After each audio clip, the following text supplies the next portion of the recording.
everyone. I Buenos hope you are días todos y enjoying. todas. Espero que estén disfrutando la Convención Nacional Petrolera 2021. Producimos seguridad energética. El señor Crooks no necesita presentación, pero para los que no lo conozcan, es el vicepresidente para el continente americano de eh, Brooks Mackenzie. Está con sede en Nueva York. Muchísimas gracias por estar con nosotros y es uno de los líderes de las tendencias, del análisis de tendencias mundiales, y también publica una columna semanal sobre la industria. Antes de formar parte de Brooks Mackenzie, estuvo en el Financial Times y también trabajó para BBC Noticias en la sección de finanzas, y trabajó en radio y televisión. Sus roles han sido formar parte de la Comisión de Desarrollo Sustentable del Reino Unido. Muchísimas gracias por estar con nosotros, Edmund Crooks, vicepresidente de Woods Mackenzie. Muchísimas gracias, señor Crooks. Escuchemos tu presentación magistral. Muchísimas gracias por estar aquí con nosotros en Amexi. Muchísimas gracias, gracias por esa presentación. Muchísimas gracias por estar en este evento tan prestigioso. Voy a hablar del futuro de la industria de los hidrocarburos. Si quieres,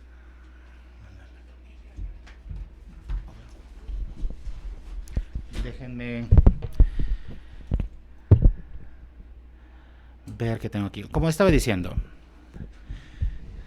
es un cambio muy radical el que estamos viendo en el mundo en términos de energía.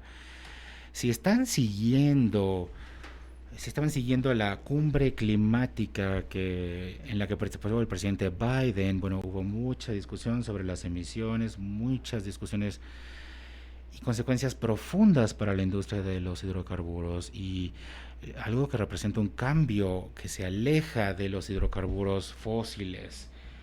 Y cuando pensamos en el futuro de las compañías de hidrocarburos y de los hidrocarburos en general, bueno, si va a sobrevivir la industria en este nuevo mundo, bueno, pues algo que es interesante hacer es echar un vistazo para comparar la industria de hidrocarburos en comparación con otras industrias. Eh, una analogía interesante es la comparación con el sector de tecnologías de la información, de IT o TI, que ha evolucionado vertiginosamente en los últimos 40 años y que ha cambiado la vida de todos, la industria de TI y otras industrias.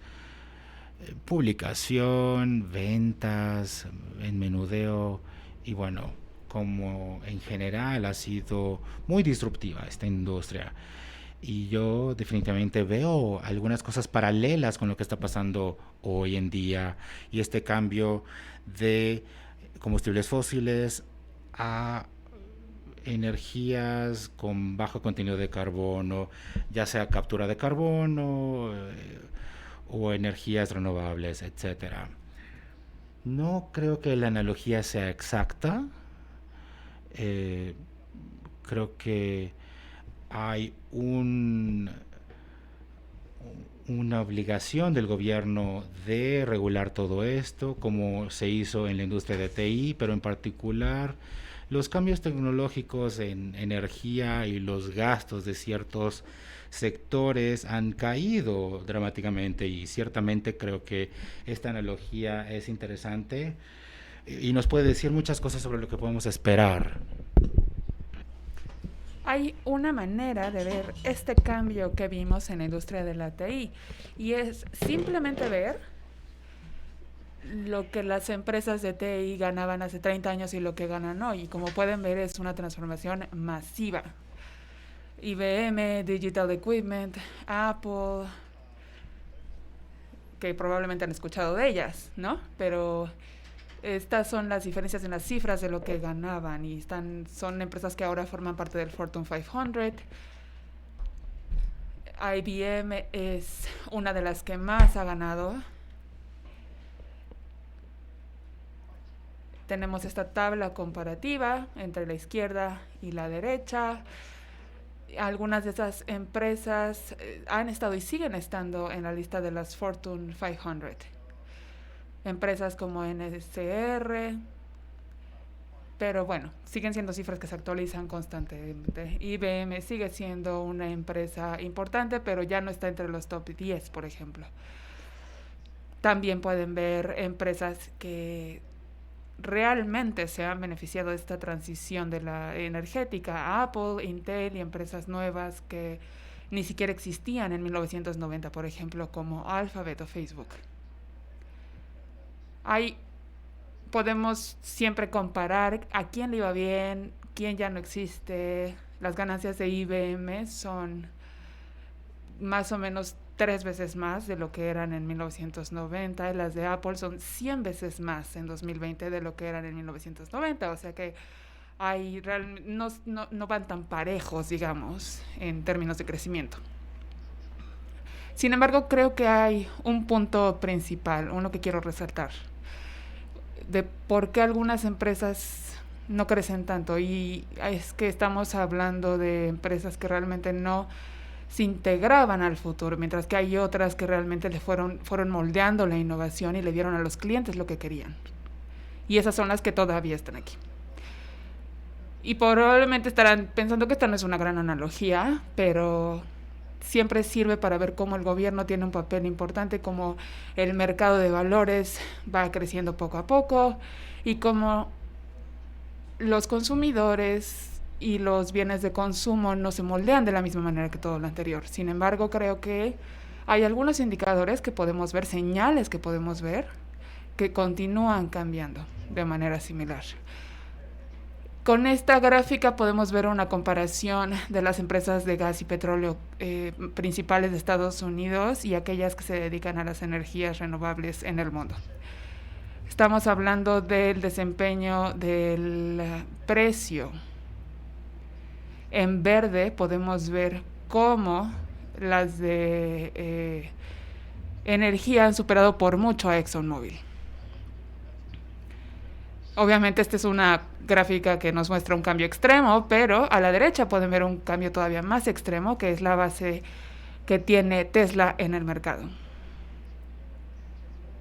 Obviamente los precios de Tesla son tan altos que apenas si pueden competir con los de Exxon. Obviamente hay muchas cosas que se tienen que tomar en cuenta aquí. Hay un argumento sólido en el cual podemos decir que los precios de Tesla están sobrevalorados en este momento. Y bueno, todo el papel que tiene Elon Musk, etcétera. Pero no digo que esto necesariamente represente la realidad económica. Lo que sí pienso es que nos está diciendo algo de cómo funciona el mercado de valores y cómo el mercado de valores puede moldear el futuro. Hay dos cosas principales que están cambiando, como ya dije. Por un lado está el costo creciente de la energía renovable. Aquí, por ejemplo, podemos ver los costos de la energía solar. Y en la línea azul, claro, podemos ver el costo de los servicios públicos con energía solar en Estados Unidos, que ha ido decreciendo. Alrededor de un 90% más o menos es lo que ha decrecido en los últimos años. Es decir, que la competitividad de la energía solar ha transformado todo en los últimos años. Y como resultado, la otra línea, que es la que está subiendo, que son las instalaciones solares, han seguido aumentando en este periodo. Como ya dije, de manera similar a la industria de la TI, hay cambios tecnológicos rápidos, bajas rápidas, aumentos rápidos. Obviamente hay algo aquí clave, que es la intervención de los gobiernos. Aquí podemos ver una foto de diciembre de 2015, cuando se firmó el Acuerdo de París y los gobiernos se reunieron para establecer unos ciertos límites para el calentamiento global. Esencialmente lo que hicieron fue formar una estructura en la que decían: queremos limitar el aumento de la temperatura global a menos de 2 grados centígrados por año, y además queremos intentar llegar al 1.5 grados centígrados por año. para los niveles preindustriales. Creo que es un compromiso valioso, lo vamos a explicar en un momento, pero no es obvio, no es evidente cuál es la estrategia que van a seguir para lograrlo. No hay una dirección estratégica, no nos están explicando realmente cómo es que los gobiernos van a hacer formalmente, que es el compromiso que adquirieron en este acuerdo. Luego también podemos ver los objetivos y cómo se han estado reflejando en diferentes países. En esta diapositiva podemos ver que aquellos países que hablan o que ya se comprometieron a tener 0 emisiones para 2050 o 2060, y también una serie de gobiernos que ya dijeron que tienen objetivos específicos para llegar a las emisiones 0 y ya están legislando para que eso suceda. Reino Unido, Suecia, Francia, Dinamarca. Y también hay muchos países que están hablando de llegar a ese objetivo. Por ejemplo, tenemos al presidente Biden, que la semana pasada estuvo diciendo de cómo Estados Unidos iba a llegar a las 0 emisiones. Tenemos a China, que dijo que fijó el objetivo de llegar a las 0 emisiones para 2060. Son países en los que todavía se están discutiendo estos temas y realmente podríamos discutir mucho sobre cómo no lo están logrando. Por ejemplo, Brasil ha estado buscando llegar a este objetivo desde hace mucho tiempo, pero el caso del Amazonas nos demuestra lo contrario. Es decir, que si tomamos como ejemplo a Brasil, podríamos mostrarnos un poco escépticos al respecto. Esos objetivos están planteados para el 2050, de aquí al 2050. Pero también hay otros países que están buscando llegar a ese objetivo mucho antes, en el 2030. Lo que vemos para los objetivos de 2050 es que son países que hablan muy a largo plazo y que no sabemos si son gobiernos que todavía van a estar en turno. Lo que vemos y lo que vimos en muy pocos lugares, como se mencionó en la cumbre de la semana pasada, que están buscando llegar a esos objetivos en 2030. Especialmente por la perspectiva de cómo puede cambiar la industria energética en ese periodo. Una vez más, aquí estamos hablando de que Estados Unidos se plantea una reducción del 50 al 52% para 2030, la Unión Europea que habla de un 55%, el Reino Unido que habla de un 70%, etc. Una vez más, esto nos demuestra cómo pareciéramos estar llegando a un punto clave en el que el mundo está presionando a los gobiernos para que reduzcan las emisiones. En la cajita de la derecha pueden ver países que realmente no se están esforzando tanto. México está ahí. Hay un debate enérgico ahorita en México sobre la energía. Una vez más podemos ver que está Brasil también en esa lista, e incluso Brasil pareciera estar teniendo mayor ambición en ese tema. Creo que simplemente nos da una visión general de los cambios, de la dirección que están tomando cada vez más países y cómo se están comprometiendo cada vez más. Entonces, ¿cómo se ve ese mundo? ¿Cómo se ve ese mundo en el que los países en efecto llegaron a las 0 emisiones y cumplen con los objetivos del Acuerdo de París? Hay 2 tablas aquí, 2 gráficas, que les pueden dar una noción. Del lado izquierdo vemos esencialmente 3 versiones diferentes del mundo según lo que pudiera suceder a nivel de emisiones en todo el mundo. La línea de hasta arriba, la línea que sube, muestra el historial de las emisiones y que sigue aumentando, pero llegamos a la línea azul claro, que es el caso base. Ese es más o menos el pronóstico que tenemos, es lo que podría suceder más probablemente en términos de la evolución mundial.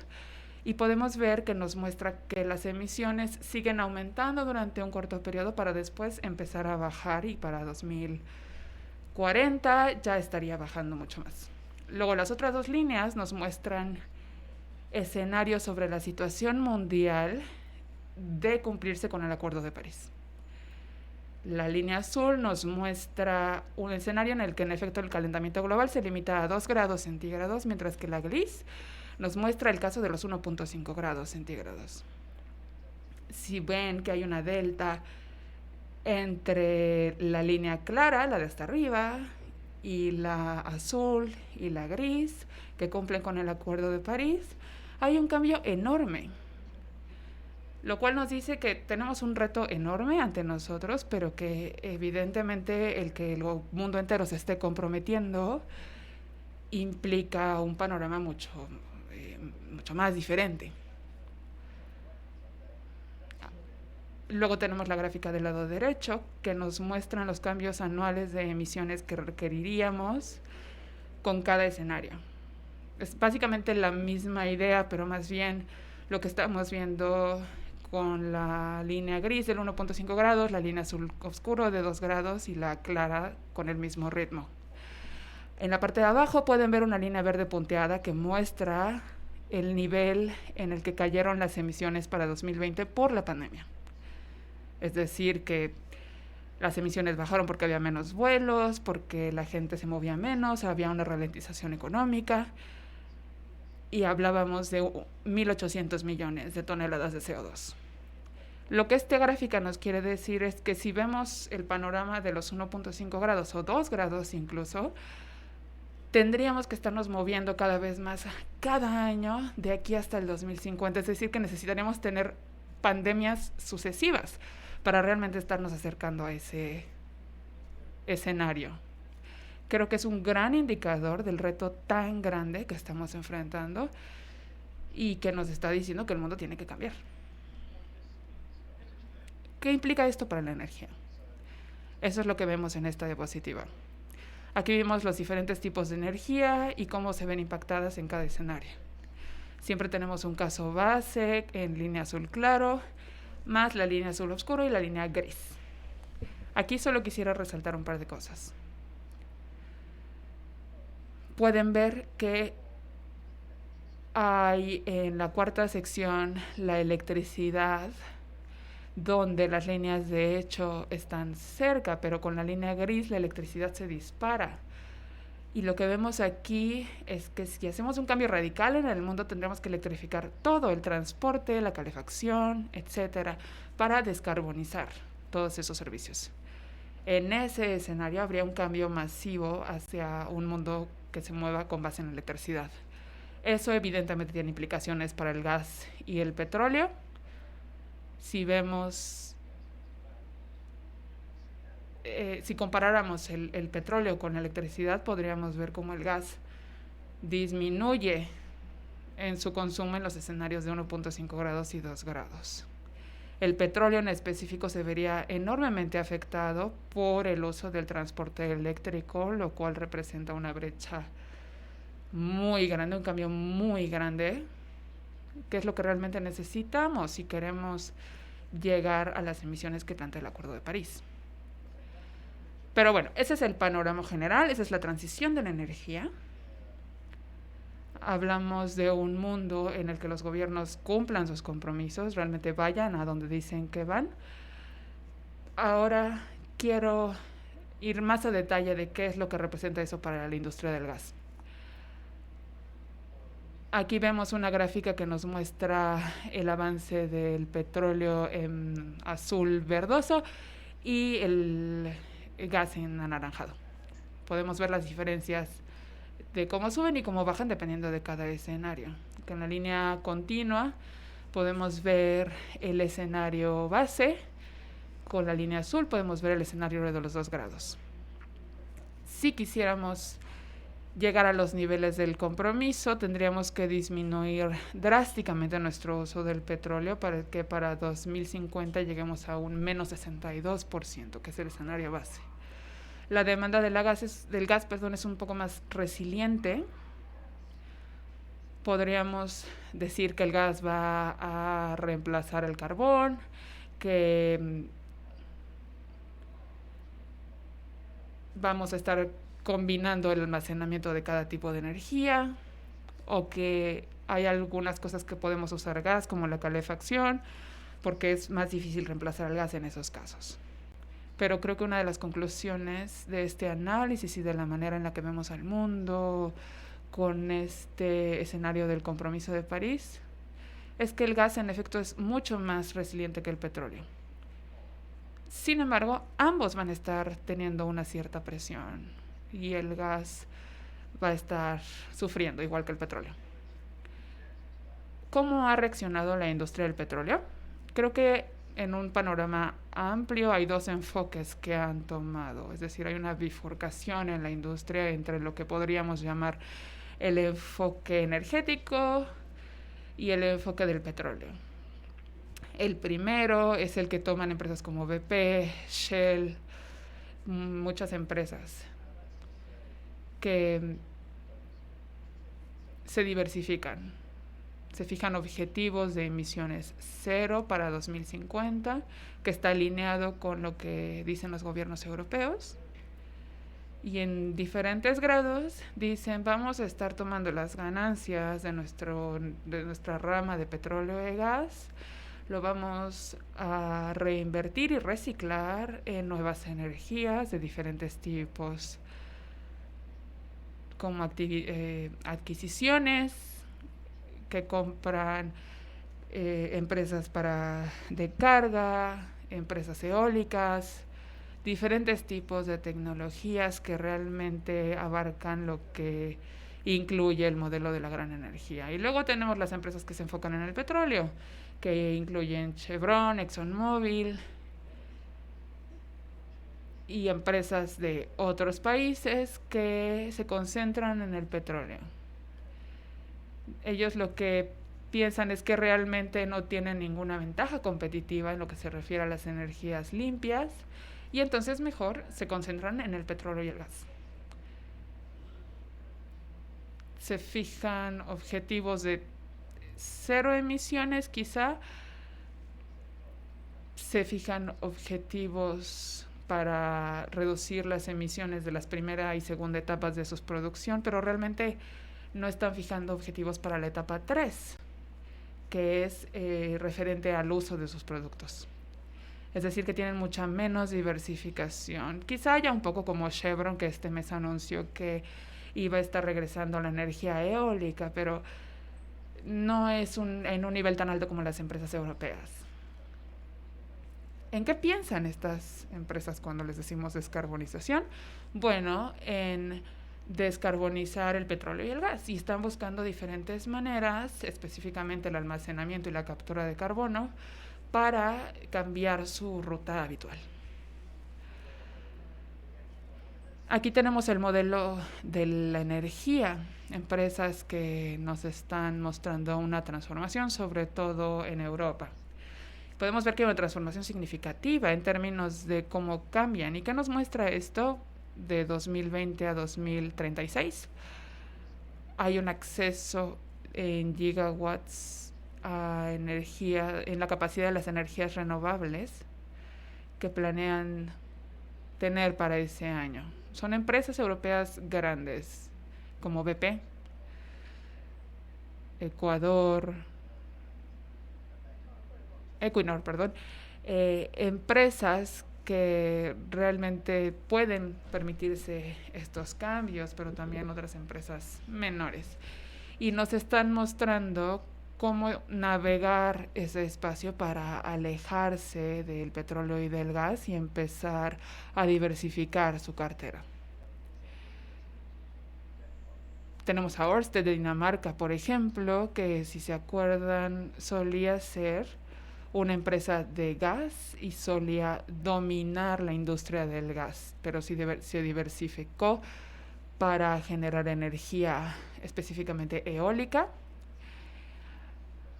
que fue una de las mayores inversiones en la energía eólica, de hecho. Y luego empezaron a vender también productos derivados del gas. Tal vez no para 2036, pero tarde o temprano podríamos imaginarnos que BP, Total, Shell van a hacer lo mismo. Van a dejar sus negocios de petróleo y gas por completo. Perdón, de hecho BP es una de las más ambiciosas en lo que se refiere a la transformación, porque ya están en discusiones de remodelar su cartera para generar recursos de energías renovables. No todo el mundo avanza al mismo paso.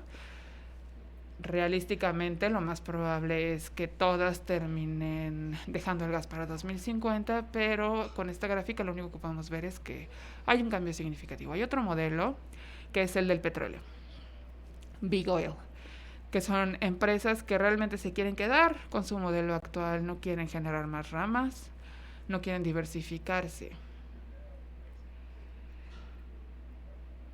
Aquí lo importante es recordar que estas empresas también tienen un futuro. No resulta esencial diversificarse si quieres sobrevivir.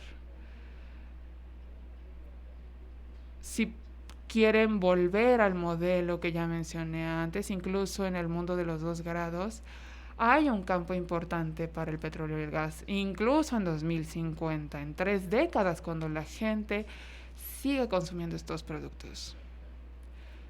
Probablemente ya estemos consumiendo otras cosas también, pero se seguirán necesitando estas empresas. Lo que sí puede suceder es que la demanda disminuya. Hay un marco conceptual importante que se ha planteado constantemente y es pensar en una abundancia de energía en la que los recursos son abundantes. Tenemos suficiente gas y petróleo en el mundo, el suficiente como para incluso sobrepasar lo que podemos consumir por mucho y al mismo tiempo mantener el clima en los niveles en los que lo queremos. Obviamente hay un gran contraste entre lo que se pensaba a principios del siglo XXI y lo que se piensa ahora, porque hubo un pico en el petróleo, se está acabando, etc. Ahora tenemos un entendimiento general de cómo ese enfoque estaba completamente errado y cómo necesitamos una revolución en ese sentido, porque la gente que piensa que hay mucho petróleo en el subsuelo consiguió la tecnología para extraerlo todo. Y creo que ahora ese enfoque va a seguir desvaneciéndose en las siguientes décadas. No tenemos que enfocarnos en el suministro, sino en la demanda. La demanda del gas y del petróleo es lo que va a darle forma a lo que produzcan las empresas. Y el tema principal aquí es el costo. Para quienes quieran vender gas y petróleo, la gran pregunta que se tienen que hacer es, ¿puedes vender a un precio competitivo en este mercado con demanda limitada? Obviamente hay muchas cosas que discutir en ese sentido. Tal vez en la sesión de preguntas y respuestas lo podamos hacer, pero tenemos que pensar en el hecho de que en términos de conteo de barriles, tal vez no necesitaríamos más exploración, tal vez ya tengamos lo que se necesita para cubrir la demanda de barriles en un mundo de 2 grados. Para cumplir con el Acuerdo de París. En ese sentido no necesitaríamos estar haciendo más exploraciones. Por otro lado, si vemos la gráfica, en las barras verdes que se refieren al petróleo y al gas, compara los costos de desarrollo de cada tipo de recurso. Lo que pueden ver con el petróleo arriba, el gas abajo, es que la barra final se refiere a la exploración de gas, la línea final verde es exploración de petróleo. ¿Qué nos dice? Pues que hay ciertas circunstancias en las que explorar para conseguir más petróleo o más gas cambia de precio en comparación con el desarrollo de otros recursos que ya se hayan descubierto. Y vamos a luchar constantemente por encontrar recursos de bajo costo que sean competitivos y que puedan realmente desplazar el alto costo de los barriles en este mundo limitado en la demanda.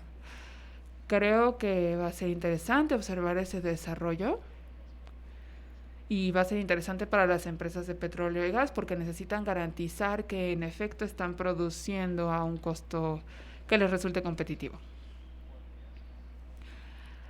Las empresas de petróleo y gas también tienen que pensar cada vez más en otro aspecto. Lo pueden ver desde el punto de vista de los clientes, de los reguladores, de los gobiernos, que son quienes imponen las regulaciones.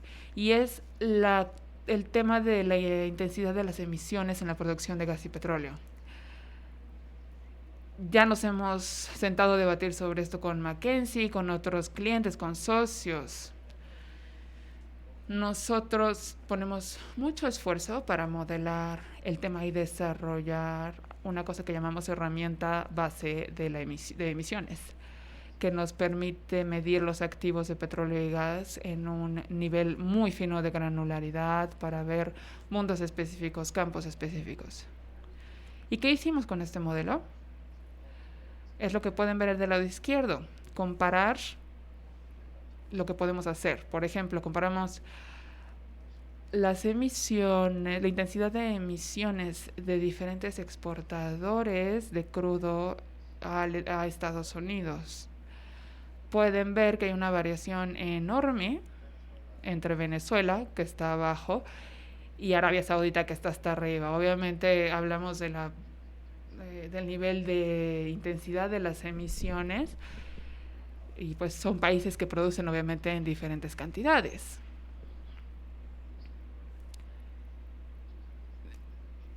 También tienen un tema, por ejemplo en Irak tienen algunos problemas de incendios, etc.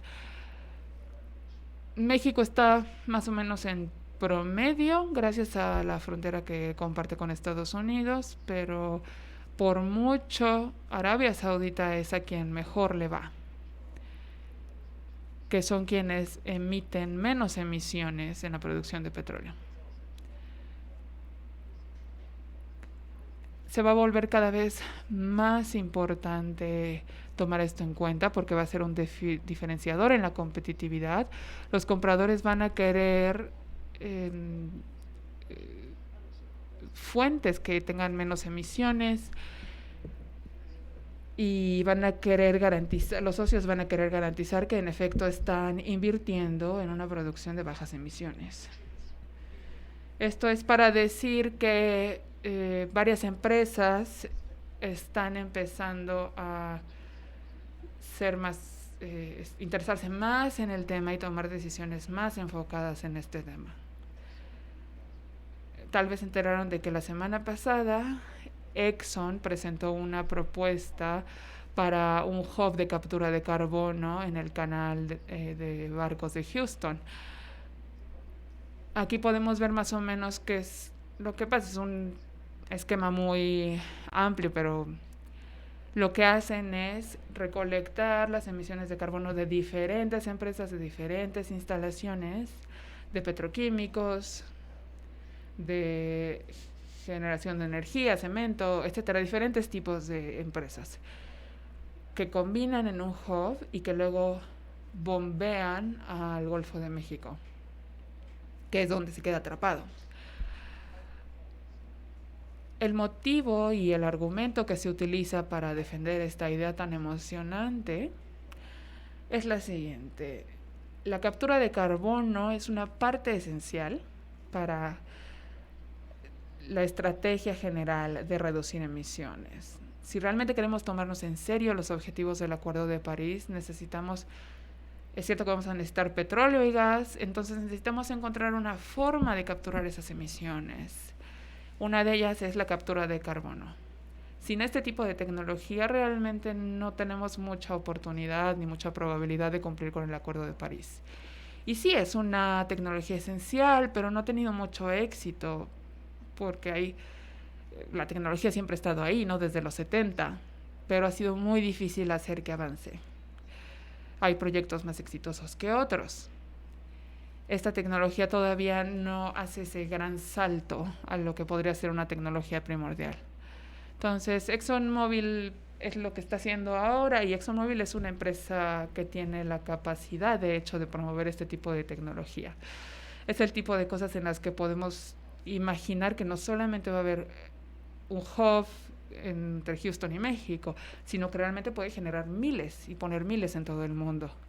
Esa sería una muy buena forma de capturar el carbono y hacer que esta tecnología llegue a una gran escala. Evidentemente es costoso, es ahí donde está la trampa.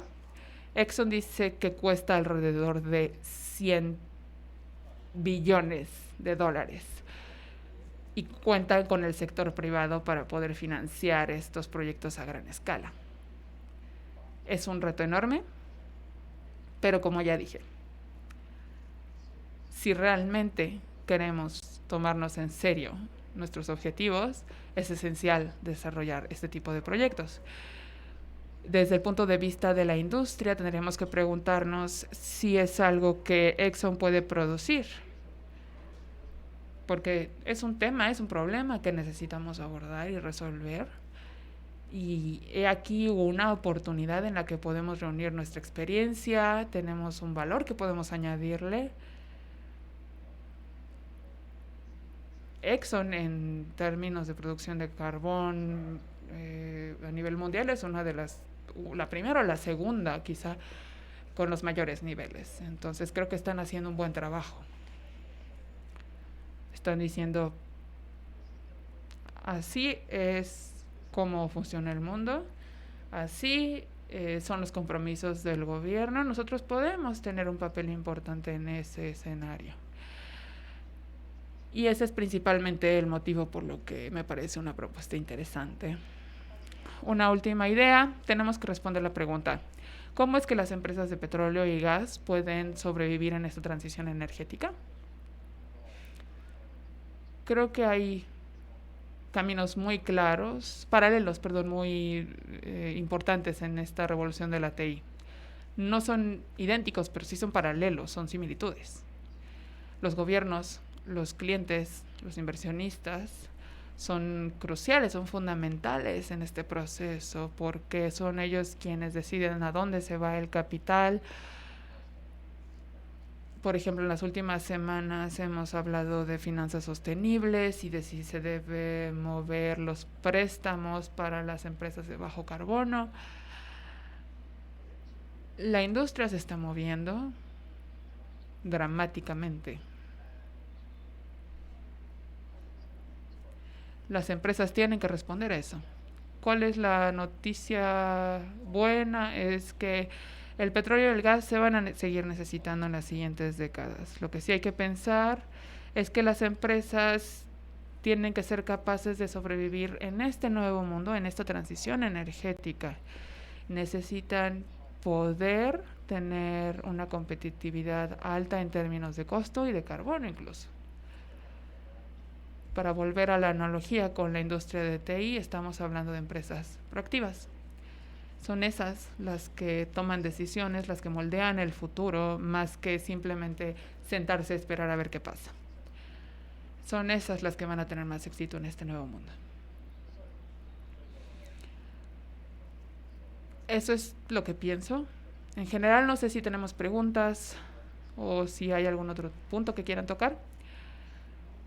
Muchas gracias por tu presentación magistral. En efecto, es muy interesante. Sí, tenemos algunas preguntas de la audiencia. Le pedí a nuestros asistentes que si tenían una pregunta, la pusieran en el chat. Tenemos ya algunas.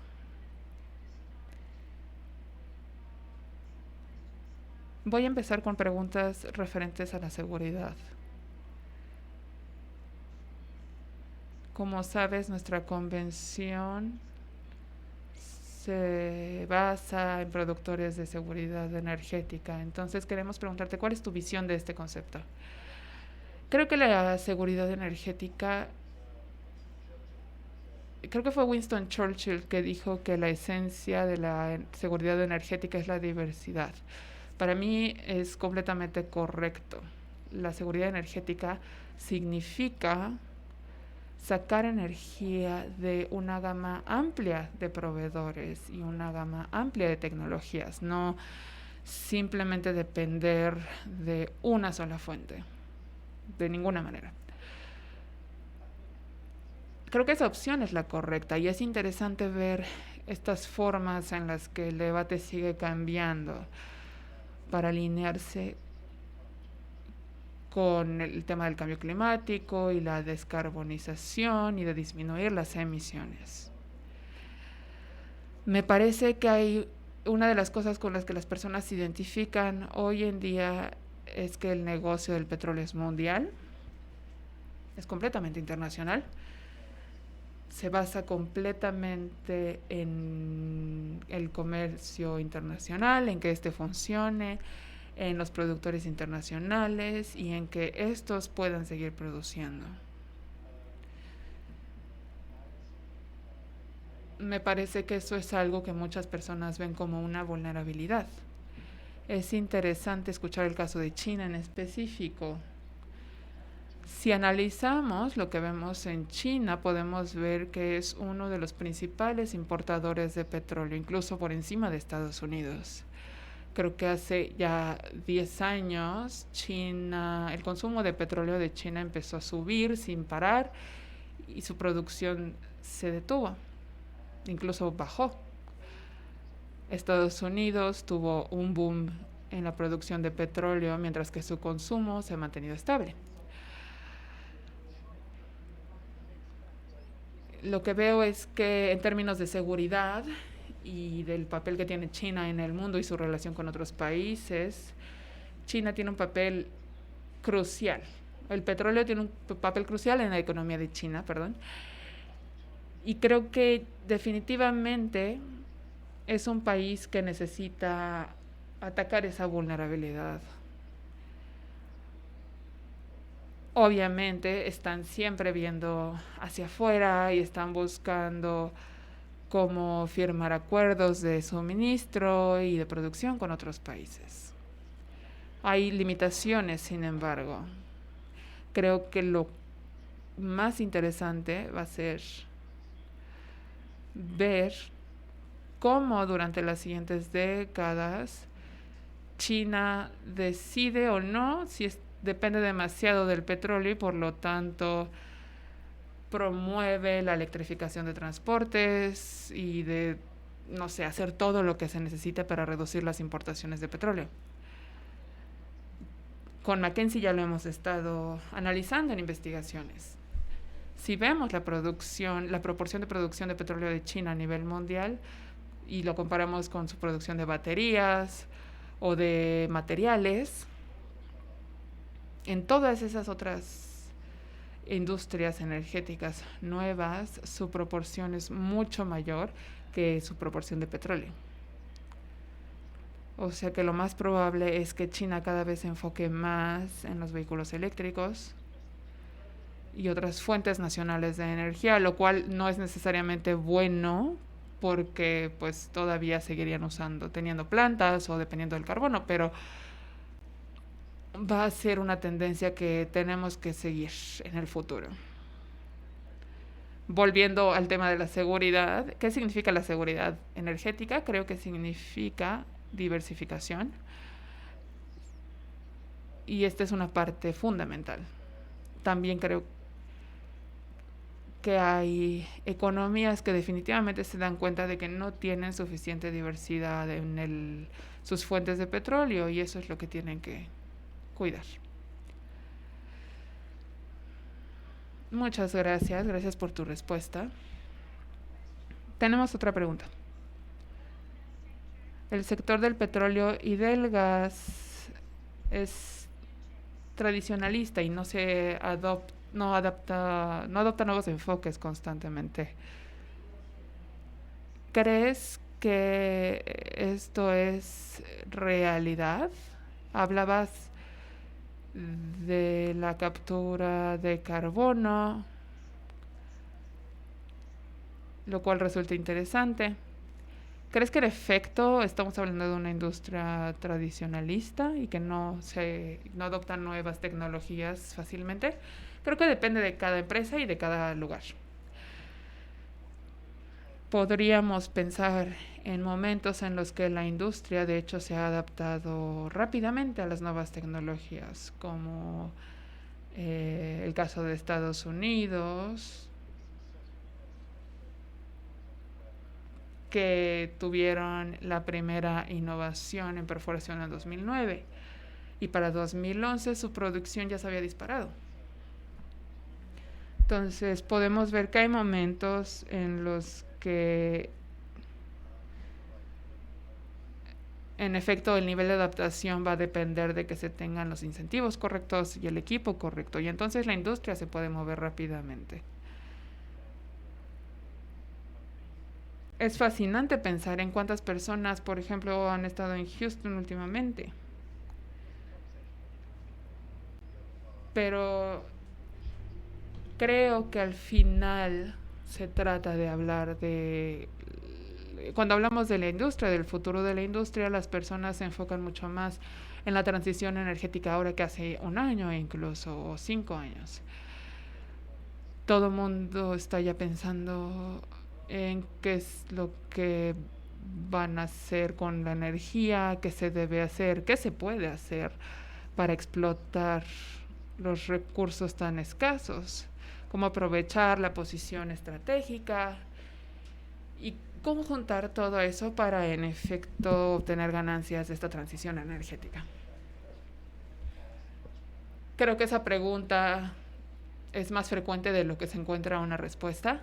No queda muy claro, es una situación que cambia constantemente, no hay certeza al respecto. La gente realmente no sabe cuál va a ser el camino correcto a tomar en los siguientes años. Y qué es lo que realmente nos está deteniendo para adoptar estas nuevas tecnologías. Pues es la incertidumbre. La incertidumbre de las políticas que se les van a aplicar, etcétera. No es que la industria esté con una idea fija sobre lo que se tiene que hacer. Lo que sí pasa es que todo el mundo está hablando de eso, todo el mundo lo está debatiendo y está intentando encontrar las mejores oportunidades. Creo que eso es relativamente positivo, porque hablamos de una industria flexible, que de hecho sí se puede adaptar fácilmente a tecnologías nuevas y a nuevos enfoques. Creo que definitivamente en Estados Unidos las personas van a empezar a moverse a esas nuevas tecnologías cuando cuenten con las condiciones. ¿Y qué hay de la visión de la NOC? Específicamente en esos países, en los países desarrollados que quieran cumplir con el Protocolo de París. ¿Qué piensas de este tipo de empresas? Podemos generalizarlo porque están en todos, son las empresas nacionales están en todos lados.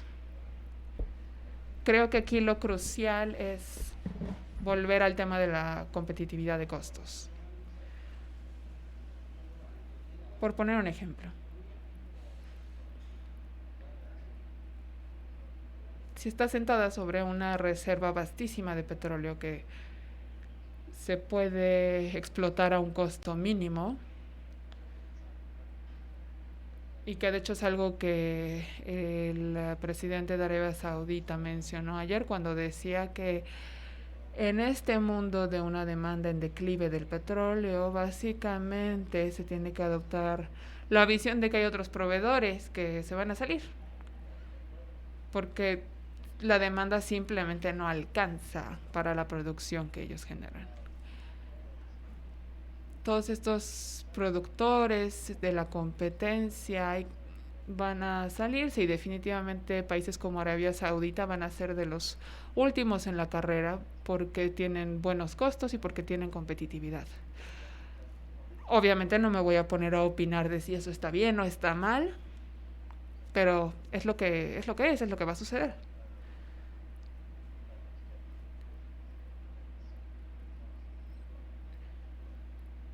Apuntamos a algo correcto, que es que la competitividad es clave. Una vez más, pensemos en un mundo en el que se cumple con el Acuerdo de París y producimos la demanda que se necesita de, 30,000 barriles al día para 2050 a nivel mundial. necesitamos que mucho del suministro actual se elimine. La pregunta de exactamente quién se va a salir de la carrera no queda clara, pero creo que el costo es quien va a determinarlo. Y hay muchos debates políticos, por ejemplo, de países como, de empresas como Equinor, que realmente no han decidido dejar de producir petróleo, pero podrían hacerlo y contribuir a la reducción de emisiones. No creo que eso suceda. Es muy difícil que cualquier país o cualquier empresa diga, ya está, vamos a dejar de producir petróleo y nos vamos a quitar esa ganancia tan enorme que representa. Yo no creo que eso vaya a suceder en el corto plazo. Si comparamos con Estados Unidos y la administración de Biden, que está altamente comprometida con los objetivos de reducción de emisiones, aún así no creo que ellos vayan a detener su producción de petróleo. En la campaña hablaban de prohibir el fracking, por ejemplo. Pero en lo que se refiere a lo que se viene haciendo actualmente, la verdad es que no es así. No lo están prohibiendo, no lo están deteniendo. Entonces los países tienen que tomar la decisión voluntaria de dejar su producción de petróleo, y eso no va a suceder. Tenemos que encontrar un camino diferente, y es beneficiar a los productores locales al menos. Muy interesante, muchas gracias. Creo que tomamos 2 preguntas más. Gonzalo Monroy nos pregunta: ¿cuál es el efecto de los precios específicamente en la electrificación? ¿Están subiendo o está bajando? Perdón, no entendí la pregunta. ¿Los precios de qué? Creo que mencionaste que los precios están disminuyendo los precios de la electricidad están disminuyendo, mientras que las empresas tienen que ser competitivas en términos de costos. Eso sería un reto, ¿no? Claro. Es muy difícil. Como ya dije, es un reto al final. Un reto que no todos los productores van a poder enfrentar. Pero tampoco es que vea una alternativa. Tenemos tecnologías competitivas, energías renovables y una industria del petróleo que depende de los costos de los vehículos eléctricos, de las baterías eléctricas para sobrevivir. Esa competencia entre vehículos eléctricos y vehículos de combustión va a tener un escenario en el que los vehículos eléctricos van a seguir disminuyendo de precio. Empresas como General Motors ha estado hablando de lanzar muchos más modelos eléctricos, por ejemplo. Eso va a triplicar la demanda y va a poner presión en la demanda. Por supuesto, en lo que va a resultar es en que los productores de petróleo van a tener que luchar más por competir. La última pregunta. Los comentarios anteriores, de hecho, son los que generan esta pregunta. Ana Samad dice: mencionaste que la exploración va a seguir siendo importante en una era de abundancia y que el costo es lo que va a ser determinante. ¿Crees que la digitalización va a impulsar más este camino? Sí, definitivamente. Creo que al menos va a formar parte de ese escenario. Va a haber una alta digitalización y en efecto eso va a determinar la elegibilidad. Sin embargo, si lo comparamos con cualquier otra industria como la producción, que es lo que es más evidente, va a seguir saliendo adelante gracias a la automatización, la robótica, todo este tipo de herramientas que llegan con la digitalización. con plataformas en línea, porque cada vez menos personas van a tener que salir al campo. Y sí, creo que definitivamente con el tiempo va a ser una parte importante para que la industria sea competitiva y para que se sigan disminuyendo los costos.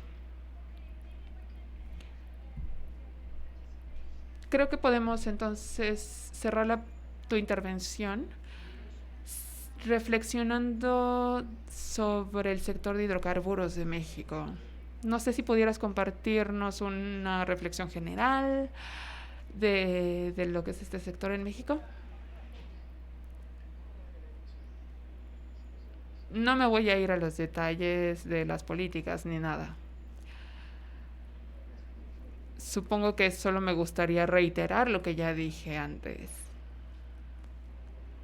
Vivimos en un mundo de abundancia, vivimos en un mundo en el que no se trata de la competencia por recursos, sino por capital y por mercados. En ese mundo, hay cosas importantes como los costos, los términos fiscales, la certidumbre regulatoria, poder atraer inversión. Todos estos temas son fundamentales. Y como ya dije, no me voy a ir a los detalles, pero creo que México tendría que tomar todo esto en cuenta. Cualquier país con recursos, cualquier país que tenga petróleo y gas que quiera seguir explotando en las siguientes décadas y tener un suministro continuo y cumplir con la demanda, necesitan tener todos estos puntos en cuenta.